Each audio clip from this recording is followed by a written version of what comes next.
Здравейте, QA Stars! Кои са 5-те заблуди за софтуерното тестване? Заблуда номер 1. Тестването е само откриване на грешки и бъгове. Много хора мислят, че единствената роля на софтуерния тестер е да намери дефекти в софтуера.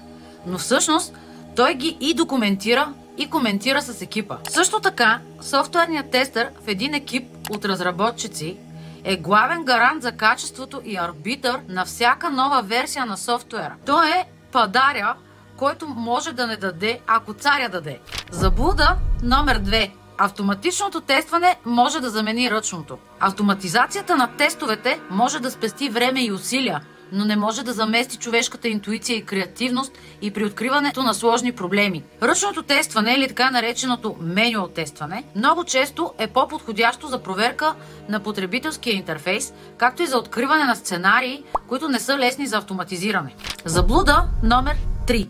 Тестването е единствено отговорност на QA екипа. В идеалния случай, тестването е отговорност на всички участници в разработката на софтуера, включително и на девелоперите и на бизнес анализаторите. Програмистите също трябва да извършват тестове, като юнит тестове, за да гарантират качеството на кода още по време на разработката. Освен това, ранното отключване на тестерите може да помогне за откриването на пропуски в спецификациите. Заблуда номер 4. Тестването забавя проекта.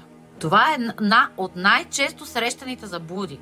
Въпреки че тестовете изискват време и ресурси, те всъщност спестяват време и усилия в дългосрочен план. Откриването на проблеми на по-късни етапи е много по-скъпо и времеемко. Редовното тестване помага за намаляване на риска от дефекти, които могат да доведат до скъпо струващи проблеми в крайния продукт. Заблуда номер 5. Софтуерът преминава тестовете, той е перфектен. Дори ако даден софтуер премине всички тестове без грешки, това не гарантира, че той е напълно безупречен. Невъзможно е да се тестват всички възможни сценарии и конфигурации. Затова софтуерът може да има латентни грешки, които не са открити. Тестването намалява риска, но никога не може да гарантира 100% безупречно. Ако ти е полезно това видео, харесай го!